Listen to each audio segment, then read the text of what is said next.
la chirurgie. Ils s'excusent de ne pas pouvoir être là. Et l'hormonothérapie, les thérapies ciblées, je ne sais pas. On a trouvé un.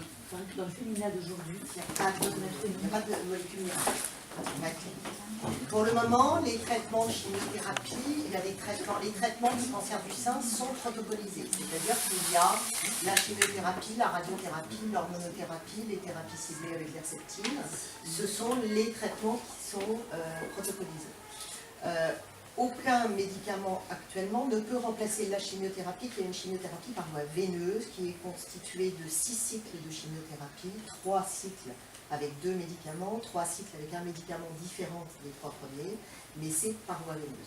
Alors, il y a une molécule qui est en cours d'étude chez un certain nombre de patients. Alors, je ne sais pas si c'est cette molécule dont vous voulez me parler, qui est un anti-PARP, qui est l'olaparib, qui est actuellement en cours d'étude chez les patients qui ont une hyperexpression d'un gène qui s'appelle R2, qui peut être hyper exprimé dans certains cancers du sein, mais c'est à doser dans les biopsies et dans la pièce opératoire, ou chez les patients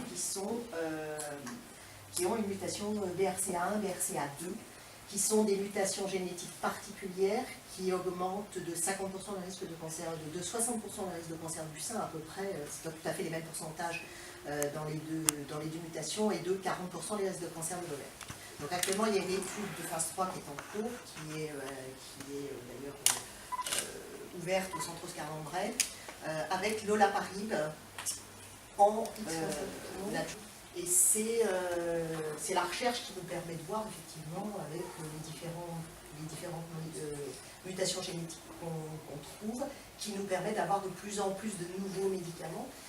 Et ces nouveaux médicaments dont vous entendez parler sont de plus en plus localisés vers une petite partie de la population. Donc le olaparib, c'est Angelina Jolie.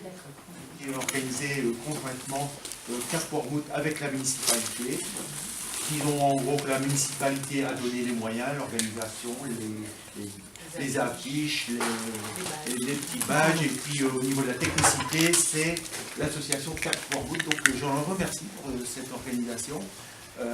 Elle venait compléter en quelque sorte l'organisation aujourd'hui sur le commerce de proximité. Et puis Madame Roderer, vous avez fait très bien le lien entre Octobre Rose et cette manifestation locale, et vous avez fait ça d'une façon magnifique, parce que on a passé un très bon moment. Je dirais que vous vous êtes servi de cette manifestation pour on va dire dédramatiser un peu un sujet quand même très important, très grave, qui est le cancer. Et donc ça a donné un peu, je dirais, une approche un peu plus facile, je dirais, par rapport à ces problèmes-là. Mais malgré tout, et je vous remercie aussi, docteur. Je suis là. Oui. Par rapport à votre intervention, qui est vraiment apporte un éclairage de professionnels. Et je crois qu'on a tous besoin là, de cet éclérage, l'applaudissement que vous allez fournir maintenant leur soit dédié. De l'association Au-delà du cancer à Dunkerque, rue Marengo. Donc, merci à vous de nous accueillir et puis d'avoir fait cette journée Octobre Rose sur Wormhout. Je pense que Octobre Rose est un grand moment. Et nous sommes là, association, à œuvrer sur tous les villages pour justement qu'on en parle, que chacun ne reste pas seul dans son coin, et il faut surtout en parler autour de vous, parce que le cancer, notre cancer, voilà, c'est un tsunami qui arrive dans notre vie, hein, donc il faut tous ensemble et ne pas rester seul, surtout pour vivre. C'est un des très gros mots de l'association, puisque notre objectif, un des objectifs, c'est la sensibilisation à la prévention et au dépistage des cancers. Donc on est dans toutes les communes qui nous demandent justement pour en parler et puis faire en sorte de sensibiliser toutes les personnes.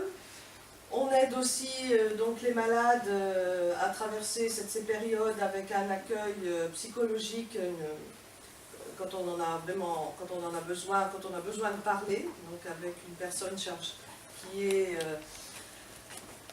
formée donc à l'écoute pour vous aider à mieux suivre ces moments très difficiles de la maladie. On aide aussi une participation financière donc, pour les perruques, hein, donc, pour la prothèse capillaire, de 50 €. On aide aussi pour un sous-vêtement et un maillot de bain de 30 €. On aide aussi les familles en grande difficulté parce que justement le cancer provoque aussi un tsunami dans la vie et au niveau financier souvent. Donc c'est souvent les personnes aussi qui ont peu de revenus et qui tombent malades et donc plus de travail, ça entraîne plein de On représente la Ligue contre le cancer.